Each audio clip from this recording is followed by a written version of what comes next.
অন্তরের গোয়াল ঘরে আলো, কলমে সুনরচরীয়।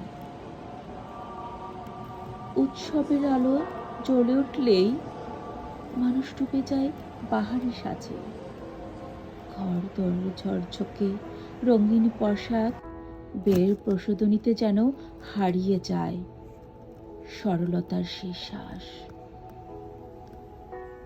অন্তরের প্রস্তুতি থাকে অপূর্ণ, নম্রতার চর্চা হয় না, পরিবর্তনের আহ্বান শোনা যায় না মনে প্রাণে। ধর্মের নামে গড়ে ওঠে প্রদর্শনীর মঞ্চ, যেখানে অর্থ হয়ে ওঠে ধার্মিকতার মাপজোক। চারিদিকে আলো ঝলমল রঙের রূপে সেজে ওঠে উৎসব, তবু মানুষের হৃদয়ে থাকে না ঈশ্বরের সেই সরল প্রেম, সেই দয়ার শিক্ষা। প্রতিবেশীর প্রতি সহমর্মিতা ক্ষীণ, দরিদ্র দুঃখীর প্রতি জাগে না দয়া।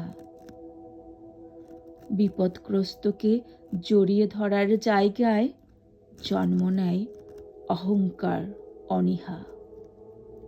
এভাবেই অপবিত্র মন আর ফাঁপা বাহ্যিকতা নিয়ে মানুষ প্রস্তুতি নেয় যিশুর আগমনের, যা ব্যথিত করে প্রভু যিশুর কোমল হৃদয়কে। জীবন দিয়ে পাপের ভার বহন করেও তিনি মানুষের হৃদয়ে স্থান পেলেন না।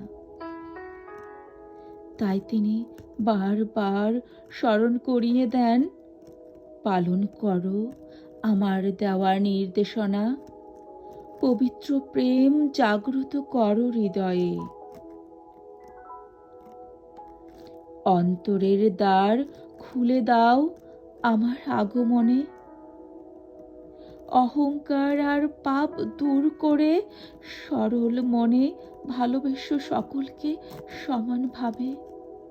তখনই আমায় স্থান দেবে তুমি, তখনই আমায় স্থান দেবে তুমি তোমার হৃদয়ের সেই পবিত্র গোয়াল ঘরে, তোমার হৃদয়ের সেই পবিত্র গোয়াল ঘরে। তখনই আমার স্থান দেবে তুমি।